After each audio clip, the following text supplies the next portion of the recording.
Welcome student. Today we are going to study the important cereals crops, paddy crop. It is a locally named as rice किंवा भात किंवा साल सुद्धा त्याला म्हटलं जातं. Then botanical name of paddy crop, that is Oryza sativa. Oryza sativa is the botanical name of paddy crop. Then family Gramineae. It is a cereal crop, family Gramineae. Then origin South India. Origin of paddy crop South India.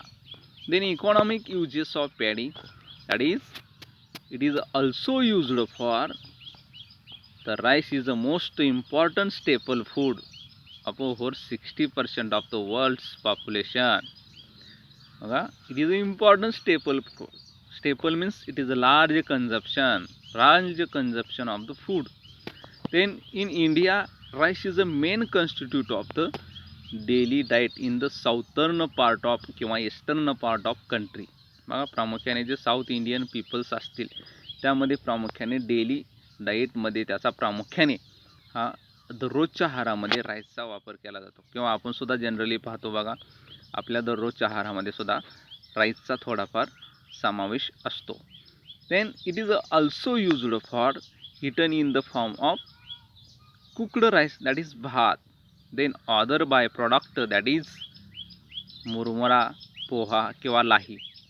Other product prepared from the rice, that is parched rice, beaten rice and parched paddy. त्यामध्ये प्रामुख्याने मुरमुरा असेल, पोहा असेल किंवा लाही असेल यासारखे other product सुद्धा त्यामध्ये बनवले जातात. Then rice grains are used for the Hindu rituals and different ceremonies with the birthday, marriage ceremonies असतील किंवा फंक्शनल्स असतील, डिफरंट जे फंक्शन्स असतील त्यामध्ये सुद्धा प्रामुख्याने या पॅडी किंवा राईसचे जे ग्रेन्स असतील त्याचा प्रामुख्याने उपयोग केला. ते हिंदू कार्य असतील, रिटेलर्स म्हणजे काय धार्मिक कार्यामध्ये सुद्धा बघा तांदळाचा उपयोग केला जातो. Then rice bran is used for the extraction of oil and wax. बघा it contain 18 to 20% oil in the rice burn. बघा हे जे सेंटेन्स आहे ते लक्षात ठेवा. Rice burn oil content dash dash percentage, तर त्यामध्ये आपल्याला सांगता आल्या पाहिजे 18 ते 20% हे राईस बर्नमध्ये ऑइल पर्सेंट आढळून येतं. Then rice are also used for the starching the क्लॉथला स्टार्च करण्यासाठी सुद्धा राईसचा उपयोग केला जातो किंवा जे ग्रेन्स असतील त्या ग्रेन्सची पेस्ट तयार करून त्या ठिकाणी वापर केला जातो किंवा बॉईल करून त्या ठिकाणी प्रामुख्याने त्याचा वापर केला जातो. Then it is also used for the poultry feeding. Grains are also used for the poultry feeding. हे झालं ग्रेनच्या बाबतीत. आता स्ट्रॉच्या बाबतीत काय सांगता येईल उपयोग. Straw is used for the straw board असतील किंवा स्टॅचिंग पर्पज असेल, मल्चिंग पर्पज असेल, पॅडिंग पर्पज असेल, हे डिफरंट यूज त्या ठिकाणी किंवा फ्युअल पर्पज असेल. बघा स्ट्रॉचा उपयोग काय काय सांगितलेला आहे. फ्युअल पर्पज, रूरल एरियामध्ये इंधन म्हणून त्याचा वापर केला जातो किंवा त्याचबरोबर दुसरं म्हणजे पॅडिंग पर्पजसाठी सुद्धा त्याचा वापर केला जातो. ते फर्निचरमध्ये सुद्धा त्याचा पॅड म्हणून सुद्धा वापर केला जातो किंवा it is also used for the mulching purpose. It is also used for the cattle feeding. हे डिफरंट त्या ठिकाणी जे स्ट्रॉ आहे ते स्ट्रॉचा उपयोग सांगता येईल. Then husk is used for the fuel purpose. Light weight bricks तयार करण्यासाठी सुद्धा त्याचा प्रामुख्याने उपयोग केला जातो. Then it is also used for the manufacturing of alcohol किंवा साकी यासारखे किंवा बियर असेल यासारखे प्रॉडक्टसुद्धा राईसपासून बनवले जातात. Then area and production. Generally इंडियामध्ये बघा जे डिफरंट स्टेट आहेत त्या स्टेटमध्ये प्रामुख्याने हे राईस क्रॉप आहे तो राईस त्या ठिकाणी कल्टिवेशन केले जातं. बघा जनरली बघा जे एरिया अँड प्रोडक्शन हे जे दिलेलं आहे ते जुनं आहे, परंतु नाऊ डेजमध्ये किंवा रिसेंटली त्या ठिकाणी नेटवर तुम्हाला अंडर कल्टिवेशन एरिया किती आहे, प्रोडक्शन किती आहे ते त्या ठिकाणी बघू शकतो. बघा प्रामुख्याने इंडियामध्ये जे महत्त्वाचे जे स्टेट आहेत, पंजाबमध्ये highest cultivation for the rice crop in Maharashtra. जे कोकण रिजन असेल किंवा some part of western coastal zones असेल, या डिफरंट रिजनमध्ये महाराष्ट्रामध्ये पॅडी क्रॉप कल्टिवेशन केले जातात. त्यामध्ये प्रामुख्याने रायगड असेल, रत्नागिरी असेल, सिंधुदुर्ग असेल किंवा भंडारा असेल, चंद्रपूर असेल, गडचिरोली असेल, या पार्टमध्ये किंवा ह्या डिस्ट्रिक्टमध्ये प्रामुख्याने महाराष्ट्रात पॅडी क्रॉप किंवा हाय रेनफॉल एरिया असेल किंवा हाय वॉटर रिक्वायरमेंट एरिया असेल, अशा कंडिशनमध्ये पॅडी प्रामुख्याने कल्टिवेशन केलं जातात. देन इकॉलॉजी मीन्स क्लायमेट आणि सॉईल त्यामध्ये कशा पद्धतीचे आवश्यक आहे क्रॉपसाठी ते त्यामध्ये पाहिलं जातं. बघा, rice is a mainly grown in tropical, sub tropical and temperate region. बघा, राईस ही प्रामुख्याने तिन्ही रिजनमध्ये, मेन क्रॉप कोणता आहे, ट्रॉपिकल क्रॉप आहे, परंतु it is also cultivated in sub tropical and temperate region. Means it required warm and humid climatic conditions. बघा, कोणत्या, ज्यामध्ये प्रामुख्याने warm and humid, hot and humid आणि ड्राय अँड कूल हे जे डिफरंट क्लायमॅटिक कंडिशन्स आहेत, त्यामध्ये प्रामुख्याने तिन्ही कंडिशन्समध्ये क्रॉप्स कल्टिवेशन केले जातात. It required hot and humid climatic condition for the crop growth. Then optimum temperature range of the rice for the cultivation, that is 20 to 37, साधारण 20 ते 37 degree Celsius optimum temperature range त्या ठिकाणी असणं आवश्यक आहे. In case of temperate region, rice are grown in warm part of the air. म्हणजे प्रामुख्याने जे टेम्परेट रिजन आहे त्यामध्ये सुद्धा क्रॉप्स कल्टिवेशन केले जातात. त्याचबरोबर in case of tropical condition, crops are grown in 2 crops. त्यामध्ये प्रामुख्याने 2 और मोर क्रॉप्स त्या ठिकाणी कल्टिवेशन केले जातात इन एअर. म्हणजे वर्षातून 2 किंवा त्यापेक्षा जास्त वेळा क्रॉप्स काय केले जातात, कल्टिवेशन किंवा क्रॉप कल्टिवेशन केले जातात. Then it required the best situation of crop cultivation rice crop, that is high humidity, prolonged sunshine आणि महत्त्वाचं म्हणजे ॲश्युअर्ड वॉटर रिक्वायरमेंट. ज्या ठिकाणी वॉटर सप्लाय करण्याची कॅपॅसिटी आहे, सनशाईन भरपूर प्रमाणात आहे आणि महत्त्वाचं म्हणजे हाय ह्युमिडिटी असेल, अशा कंडिशनमध्ये किंवा हाय सिच्युएशनमध्ये क्रॉप्स बेस्ट सिच्युएशन आहे किंवा क्रॉप्स कल्टिवेशन करू शकतो. Then soil. आता सॉईलच्या बाबतीत बघा, soil rice is also grown in different किंवा all type of soil including acidic and alkaline soil. म्हणजे प्रामुख्याने कोणत्या सॉईलमध्ये it is also grown in किंवा it can be best suitable for the clayey soil, then having high water holding capacity, high organic matter content soil for the rice cultivation. बघा, clayey soil पाणी धारण करण्यात म्हणजे water holding capacity आणि rich organic matter content soil, या टाईपच्या सॉईलमध्ये crops generally प्रामुख्याने कल्टिवेशन करणं आवश्यक आहे. In Maharashtra is also grown in खारलँड सॉईल. बघा, प्रामुख्याने खारलँड किंवा लॅटरिटिक सॉईल जे कोकण रिजनमध्ये आढळतात, अशा सॉईलमध्ये क्रॉप्स महाराष्ट्रामध्ये प्रामुख्याने कल्टिवेशन केलं जातं. Then varieties. आता यामध्ये बघा डिफरंट टाईपच्या व्हरायटी दिलेत. Local improved variety, high yielding variety, then scented variety. बघा, लोकल व्हरायटी त्यामध्ये आपल्याला भरपूर नावं दिलेली आहेत. त्यामध्ये तुळजापूर असेल, Ambemohar number 157, Ambemohar number 159, Ambemohar number 102, Surya असेल, सत्य असेल, सुवासने असेल, Prabhavati K42, Karjat number 184, Karjat number 35-3 किंवा कृष्णसाल असेल किंवा ज्या डिफरंट व्हरायटी आहेत त्यामध्ये जे 14-15 व्हरायटी दिलेली, त्यामध्ये बहुदास असेल किंवा बेना प्रति असेल, या डिफरंट आर नंबर 12 या डिफरंट व्हरायटी सांगितले आहेत. बघा, 14 व्हरायटीपैकी 4-5 व्हरायटी त्या ठिकाणी तुम्हाला माहीत असणं अपेक्षित आहे. त्याच पद्धतीने हाय यील्डिंग व्हरायटी कोणकोणत्या आहेत बघा, TN नंबर 1, त्याचबरोबर IR number 8, IR number 22, Padma, Jagannath, बाळा, रत्ना, विजया, साबरमती, जया किंवा त्याचबरोबर कावेरी असेल, कृष्णा असेल, बासमती, नद्यांची नावं आहेत त्यानुसार तुम्हाला सांगता येईल. किंवा जे बाळा, रत्ना, पद्मा, जगन्नाथ हे सुद्धा नावं सोपे आहेत, ते लक्षात राहू शकतात. तर यामध्ये 4-5 व्हरायटी तुम्ही लक्षात ठेवू शकता. त्याचबरोबर scented variety, that is basmati, Ambemohar आणि चुनार. बघा ज्या सेंटेड व्हरायटी आहेत, बासमती, आंबेमोहोर, चिनार, आर द सेंटेड व्हरायटी. बघा 3 पद्धतीच्या व्हरायटी यामध्ये सांगितले आहेत. एक म्हणजे local improved variety, high yielding variety आणि लास्ट सेंटेड व्हरायटी.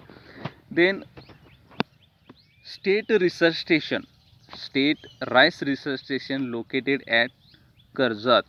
बघा कर्जत या ठिकाणी, जे कोकण रिजनमध्ये कर्जत आहे, त्या कर्जतमध्ये हे राईस रिसर्च स्टेशन आहे. State. Then central research station institute located Cuttack या ठिकाणी हे रिसर्च स्टेशन आपल्याला 2 सांगितले आहेत. एक म्हणजे स्टेट रिसर्च स्टेशन, दुसरं म्हणजे central research station. Then objective for breeding new variety in rice. बघा राईसमध्ये ज्या न्यू व्हरायटीज डेव्हलप केल्या जातात, त्याचं मेन उद्देश किंवा त्याचबरोबर कोणते कॅरेक्टर्सच्या लक्षात घेतले जातात. महत्त्वाचं म्हणजे हाय यील्डिंग. कोणती व्हरायटी इंट्रोड्यूस करायची असेल, इव्हॉल्युएट करायची असेल, तर त्यामध्ये जास्तीत जास्त उत्पन्न देणाऱ्या व्हरायटी आवश्यक आहेत. म्हणजे फर्स्ट ऑब्जेक्टिव्ह काय असणार आहे, हायर यील्ड किंवा हाय यील्ड. देन अर्लीनेस, म्हणजे जे मॅच्युरिटी आहे, क्रॉपची मॅच्युरिटी आहे, ते कमीत कमी दिवसामध्ये मॅच्युअर हव्यात, त्या व्हरायटी त्या ठिकाणी डेव्हलप करणं आवश्यक आहे.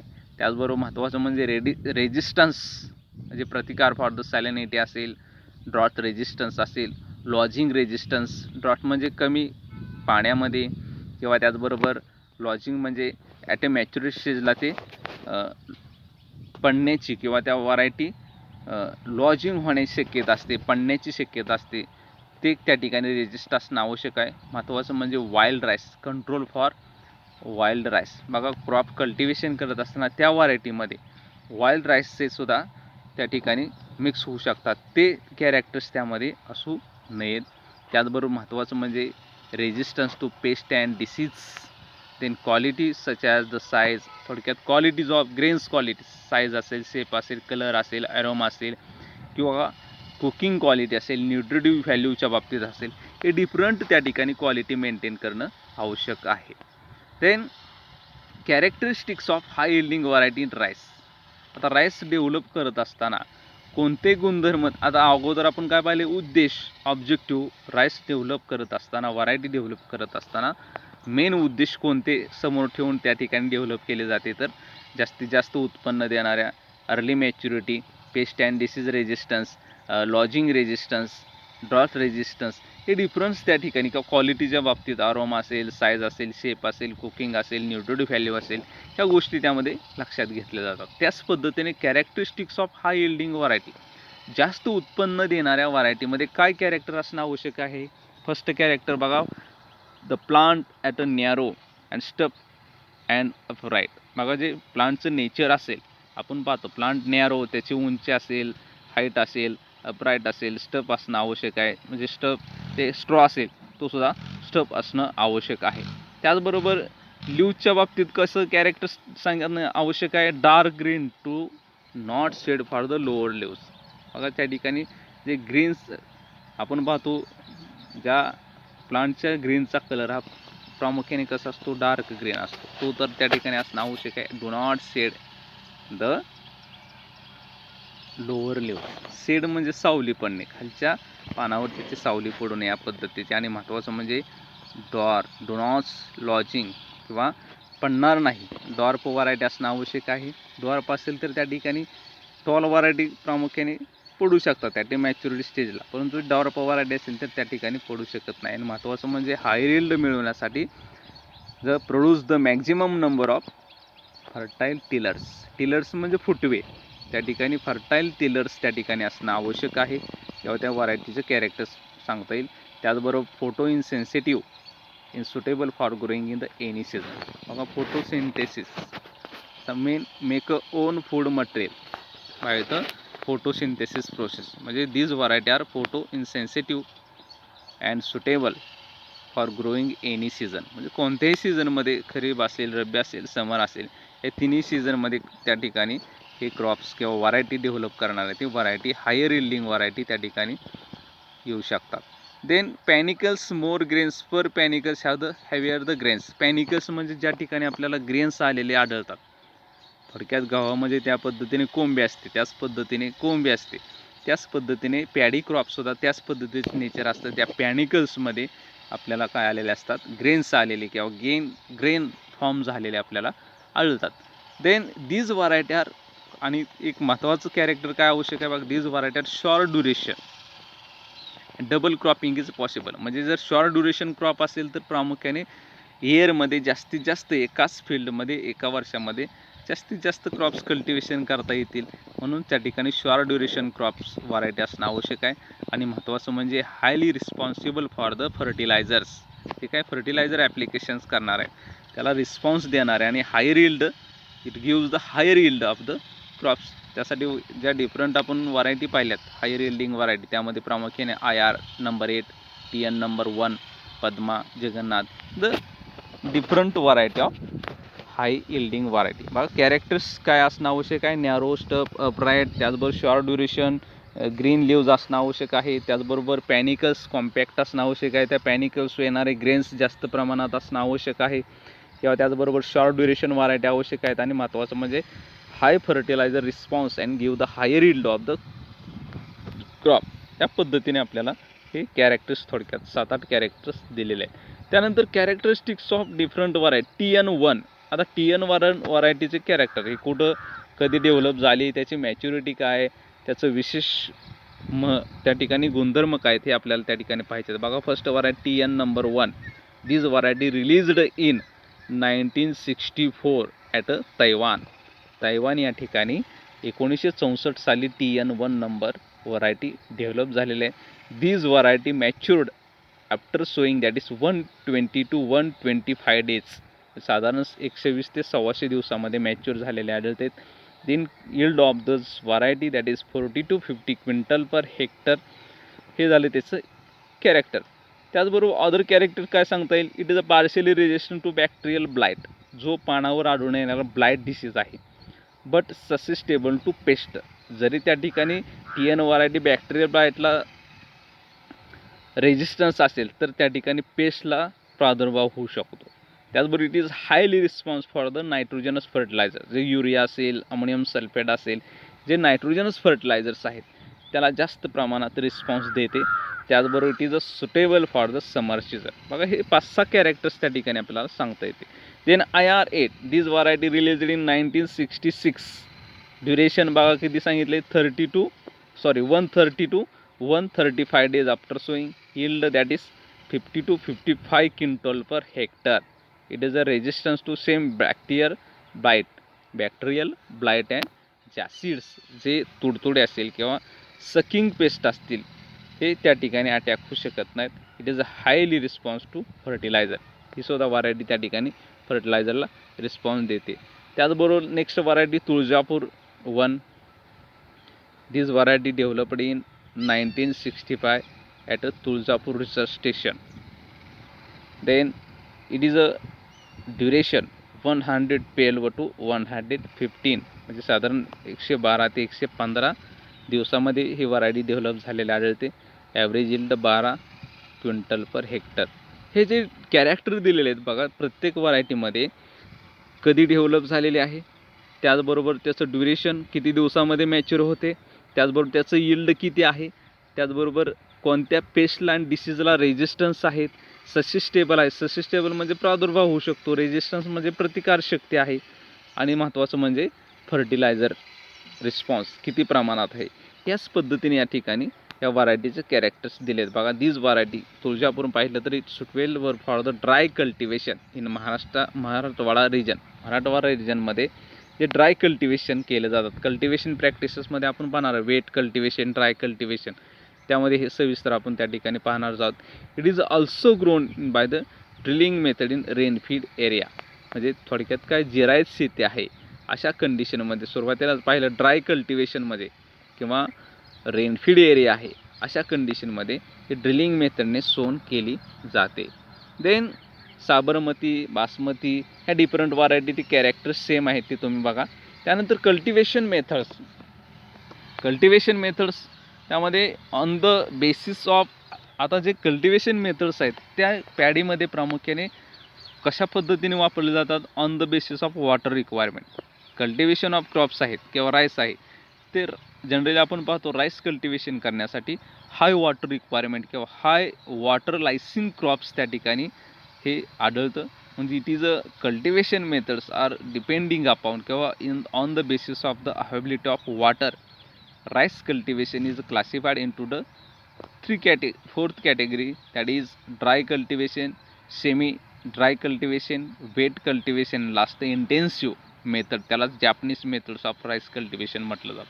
बघा फर्स्ट कल्टिवेशन ड्राय कल्टिवेशन. आता प्रामुख्याने बघा जे राईस कल्टिवेशन करत असताना आपण जे इतर क्रॉप्स कल्टिवेशन केले जातात त्यामध्ये प्लाविंग, हॅरोविंग, मॅन्युअर मिक्सिंग, क्लॉर क्रशिंग या सर्व प्रकारचे ऑपरेशन्स त्यामध्ये कोणत्या कंडिशनला केले जातात? ड्राय कंडिशनला. म्हणजे त्यामध्ये पुरेसा वापसा आल्यानंतर या पद्धतीचे ऑपरेशन्स त्यामध्ये केले जातात. आता या पॅडी क्रॉपमध्ये पुढं आपण बघूयास तर पॅडी क्रॉपमध्ये प्रामुख्याने क्रॉप्स कल्टिवेशन करत असताना, राईस कल्टिवेट करत असताना त्यामध्ये प्रामुख्याने इरिगेशन्स फॅसिलिटी असणं आवश्यक आहे. परंतु ज्या ठिकाणी वॉटर रिक्वायरमेंट किंवा not adequate amount of water, ज्या ठिकाणी पाण्याची उपलब्धता कमी आहे किंवा वॉटर अवेबिलिटी नाही, अशा कंडिशनमध्ये राईस हे ड्राय कल्टिवेशन पद्धतीने काय केले जातात? क्रॉप्स कल्टिवेशन केले जातात. महाराष्ट्रामध्ये प्रामुख्याने उस्मानाबाद असेल, लातूर असेल, नांदेड असेल या डिस्ट्रिक्ट किंवा मराठवाडा रिजन असेल किंवा महत्त्वाचं म्हणजे स्कॅटर्ड एरिया विदर्भ असेल किंवा महत्त्वाचं म्हणजे काय लो रेनफॉल एरियामध्ये साधारण ओनली 800 मिलीमीटर अशा रिजनमध्ये वॉटर रिक्वायरमेंट किंवा रेनफॉल पडतो अशा रिजनमध्ये प्रामुख्याने ड्राय कल्टिवेशन हे या पद्धतीने राईस कल्टिवेशन केले जातात. त्यामध्ये प्रामुख्याने डीप ब्लॅक सॉईल आणि महत्त्वाचं म्हणजे वॉटर रिटेंटिव्ह, पाणी धारण केल्यानंतर परत पाणी रिटेन करण्याची क्षमता ज्या सॉईलमध्ये आहे किंवा मॉइश्चर मेंटेन करण्याची क्षमता ज्या सॉईलमध्ये आहे अशा सॉईलमध्ये त्या ठिकाणी काय केले जातात? ड्राय कल्टिवेशन केले जातात. बघा या फील्डमध्ये किंवा या कल्टिवेशनमध्ये drilled crop with the paddy is taken. म्हणजे थोडक्यात ड्रिलिंग पद्धतीने, ड्रिलिंग म्हणजे काय पेरणी पद्धतीने व्हरायटीज काय केले जातात?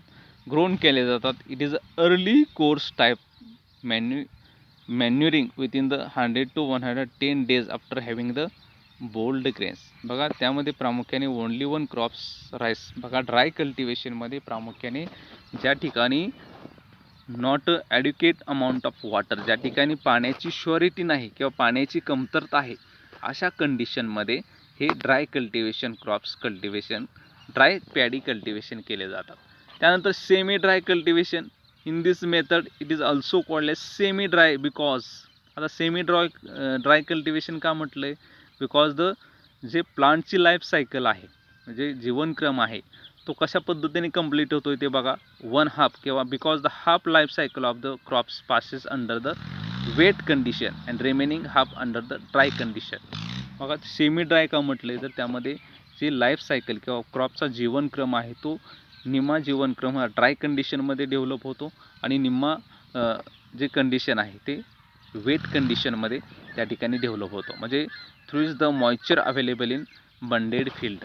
ज्या ठिकाणी सॉईल किंवा जे फील्ड आहे ते फील्ड त्या ठिकाणी बंड केले जाते किंवा these types of operations. बघा first cultivation found in the Maharashtra region, त्यामध्ये eastern part of Maharashtra, Orissa, Bengal, Assam. आता यामध्ये आपल्याला प्रामुख्याने जे स्टेट आहेत त्या स्टेटमध्ये डिफरंट कल्टिवेशन केले जातात. परंतु महाराष्ट्रामध्ये these methods आर कल्टिवेटेड. कशा पद्धतीने कल्टिवेशन केले जाते प्रामुख्याने तर by end of the July. बघा these methods semi dry cultivation करत असताना crops is sown by the broadcasting seed in the bunded field. Bunded field म्हणजे काय? जे फील्ड प्रिपेअर केले जाते कशा पद्धतीने प्लाविंग असेल, हॅरोविंग असेल, मॅन्युअर मिक्सिंग असेल त्याला बंडेड फील्ड म्हटलं जातं किंवा त्या ठिकाणी पूर्णपणे फील्डची तयारी केली असेल अशा फील्डमध्ये ब्रॉडकास्टिंग पद्धतीने जे सीड्स आहेत ते scattered with the help of hand, हाताच्या साहाय्याने विस्कटून सीड सोन केले जातात. ते कधी केले जातात? End July end. Then water get the accumulate depth of the 10 to 15 centimeter. Then seedlings about the 20 to 24 centimeter height. The field with the given the light plowing operations. Cross the plowing with the help of wooden plow. These operations is as operations known as Baisakh. बघा त्या ठिकाणी operations करत असताना semi dry कल्टिवेशनमध्ये cultivation करत असताना सुरुवातीला जे seeds आहेत ते सीड्स काय केले जातात, ब्रॉडकास्टिंग केले जातात in bunded field. Then by the end of जुलै वॉटर, आता यामध्ये थोडक्यात काय केले जातं, चिकलणी केली जाते. ॲक्युमुलेट म्हणजे थोडक्यात जे फील्ड कल्टिवेशन करणार आहे त्या फील्डमध्ये 10 ते 15 सेंटीमीटर ॲक्युमुलेट म्हणजे डेप्थवर साधारण 10 ते 15 सेंटीमीटरवर काय केले जातात, वॉटर रिक्वायरमेंट केली जाते. म्हणजे त्या फील्डमध्ये 10 ते 15 सेंटीमीटर हाईटचे वॉटर साचल अशा पद्धतीने त्यामध्ये सोडलं जातं. आणि त्यामध्ये साधारण 20 ते 24 सेंटीमीटर हाईट या पद्धतीचे सिलिंग्स असतील, ते सिलिंग्स त्या ठिकाणी सोन करतात किंवा फील्डमध्ये सोन करतात. परंतु त्या ठिकाणी काय करतात तर पडलिंग ऑपरेशन केले जातात. पडलिंग म्हणजे थोडक्यात काय, चिकलणी. ज्या पद्धतीने आपण ड्राय सॉईलमध्ये हॅरोविंग ऑपरेशन करतो त्याच पद्धतीने फक्त याच्यामध्ये काय केले जातात, स्टँडिंग वॉटर, त्यामध्ये वॉटर सोडलं जातं आणि वुडन प्लावच्या साहाय्याने चिकलणी केली जाते. थोडक्यात काय, जे फील्ड आहे ते फील्ड पूर्णपणे चिकलणी किंवा वॉटर त्यामध्ये सोडून त्या ठिकाणी प्लाविंग ऑपरेशन केले जातात. With the help of wooden plough असेल त्याच प्लावच्या साहाय्याने काय केले जातात, हे ऑपरेशन्स केले जातात. These operations are not only uprooting the weeds and some paddy seedlings but the disturb entire the standing crop, young paddy crop, the triple purpose of thinning, weeding and interculture. बघा या ठिकाणी जे operations केले जातात ते triple purpose, कोणतं, thinning purpose असेल, wedding purpose असेल, इंटरकल्चरमध्ये तिन्ही ऑपरेशन्स त्या ठिकाणी ॲट अ टाइम्स त्या ठिकाणी झालेले आपल्याला आढळतात. These methods are giving the small dose of nitrogen. Then these methods followed in under the rice high labor availability is not sufficient. बघा ही मेथड जी आहे ते सेमी ड्राय कल्टिवेशनमध्ये 1/2 जे काय हाफ लाईफ सायकल प्लांटची ड्राय आणि हाफ सायकल लाईफ सायकल हे weight रिजनमध्ये किंवा कंडिशनमध्ये कंप्लीट होत असते. त्यामध्ये कल्टिवेशन करत असताना ब्रॉडकास्टिंग पद्धतीने सीड्स काय केले जातात, बंडेड फील्डमध्ये स्कॅटर्ड केले जातात. देन एंड ऑफ जुलैला त्यामध्ये वॉटर ॲक्युमुलेट केले जातात साधारण 10 ते 15 सेंटीमीटर डेप्थवर. सिलिंग सोन केल्यानंतर त्यामध्ये हे puddling operation with the help of wooden प्लावच्या साहाय्याने त्या ठिकाणी जो मधला पोर्शन असेल त्यामध्ये हे ऑपरेशन्स केले जातात. Then third one, wet cultivation.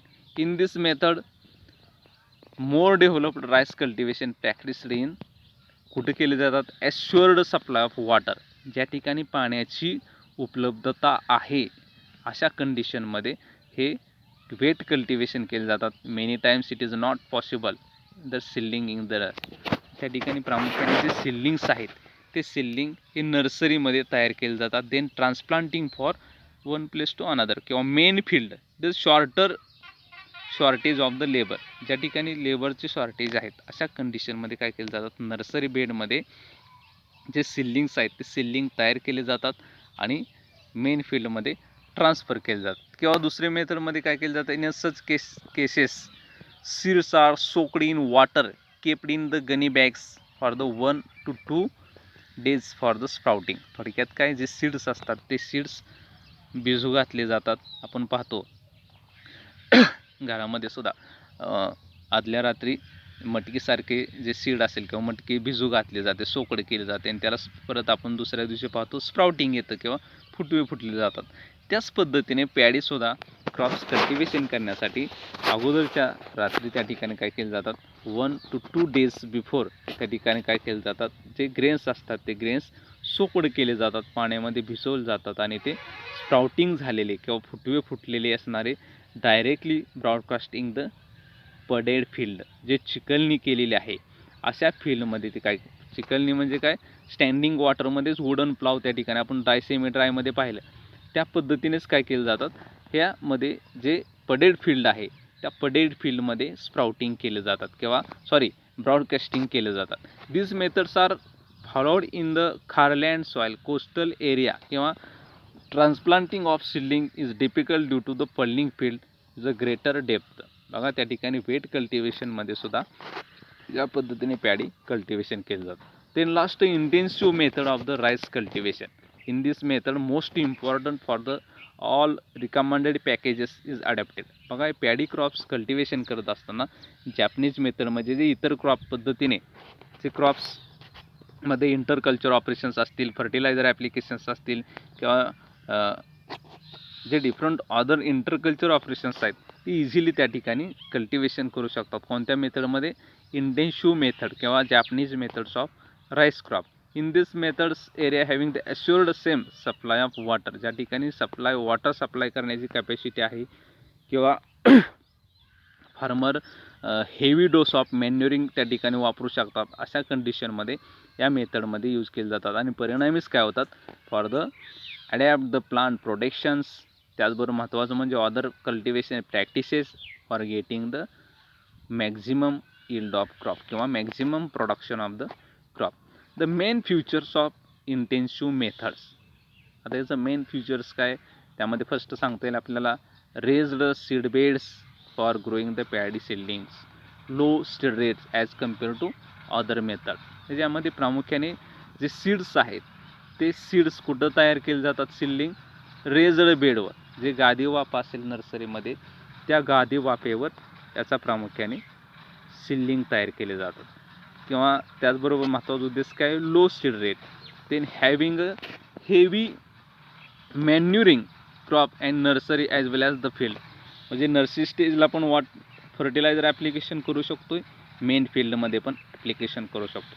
Then transplanting 3 to 4 seedlings in a bunch. म्हणजे ट्रान्सप्लांटिंग करत असताना, ट्रान्सप्लांटिंग म्हणजे काय? Transfer of one place to another place. जे सीडलिंग्स आहेत ते सीडलिंग एका जागेहून दुसऱ्या जागे ट्रान्सप्लांटिंग करत असतात, त्याला काय म्हटलं जातं? म्हणजे नर्सरी बेडमधून मेन फील्डमध्ये हे ईच स्पॉटला साधारणतः 3 ते 4 सीडलिंग्स त्या ठिकाणी प्लांटेशन केले जातात. Transplanting seedlings in row in the field.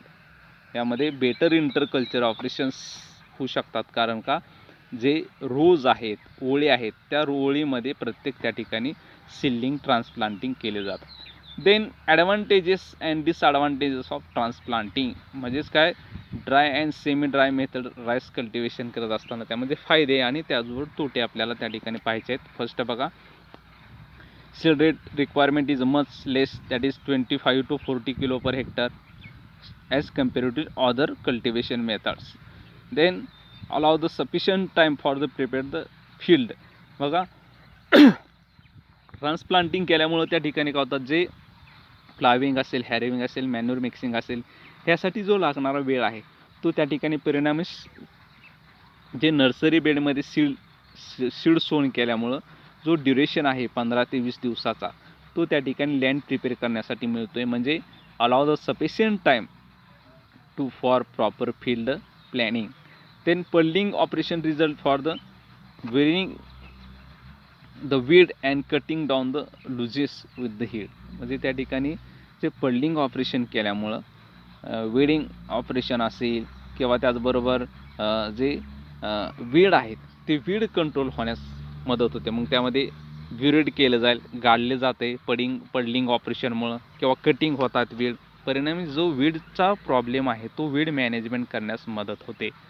Then soft puddled soil put forth the fresh roots and directly with the extended root system enables for the full utilization of nutrient from the around the area. बघा यामध्ये काय सांगता येईल?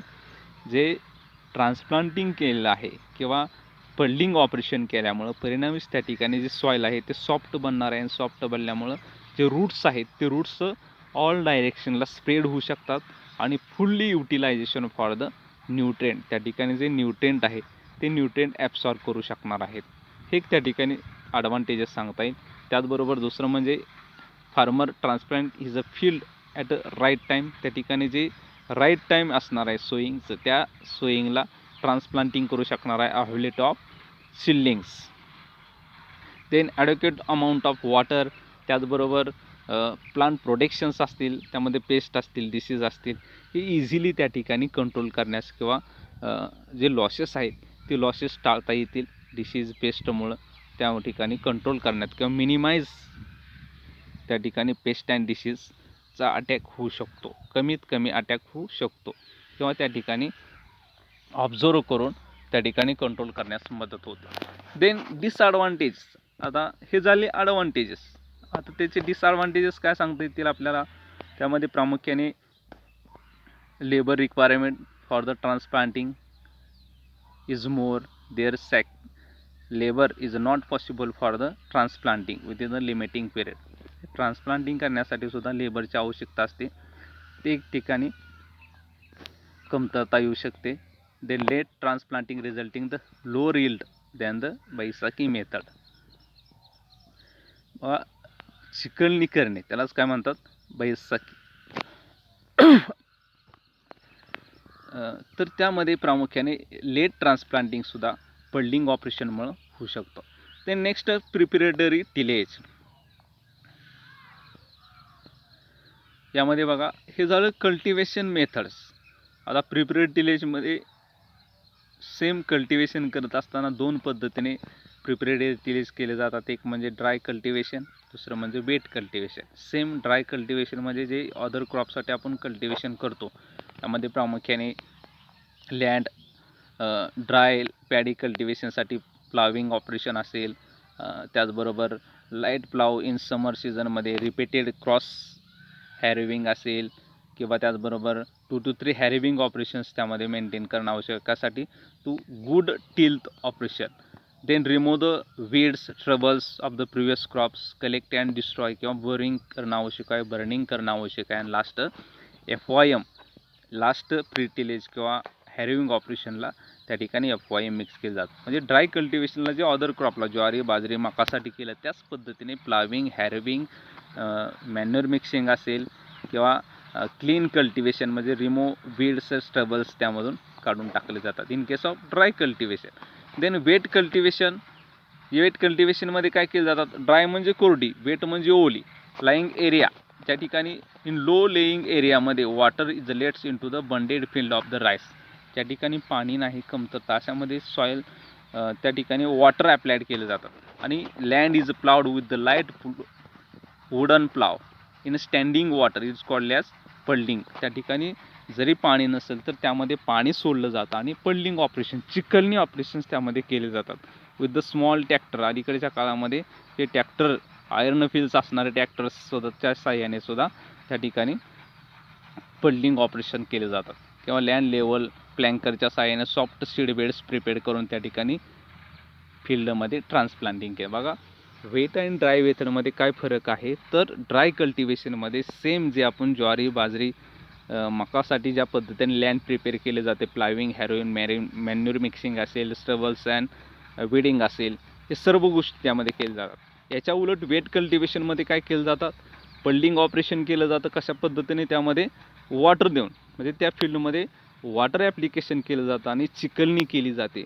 Small tractors असेल किंवा wooden plough असेल, याच्या साह्याने चिखलणी करून त्या ठिकाणी हे वॉटर रिक्वायरमेंट किंवा त्या ठिकाणी पॅडी क्रॉप्ससाठी काय केलं जातात, लँड प्रिपेअर केली जाते. Then selection of seeds and seed treatment. यामध्ये प्रामुख्याने बघा, ते सिलेक्शन्स आहेत ते सेम आपण पाहतो. सीड सिलेक्ट करत असताना कसे असावेत, ओनली क्लीन, आणि महत्त्वाचं म्हणजे viable, healthy, pest and disease resistance असे सीड्स त्या ठिकाणी सिलेक्ट करणं आवश्यक आहे. हे सिलेक्शनच्या बाबतीत म्हणजे हेल्दी असावेत, क्लीन असावेत, फायबल असावेत, वेल जर्मिनेट असावेत, असे सीड सोईंगसाठी सिलेक्ट करणं आवश्यक आहे. त्यानंतर नेक्स्ट पार्ट आहे तो आपण नेक्स्ट लेक्चरला पाहूया. थँक्यू.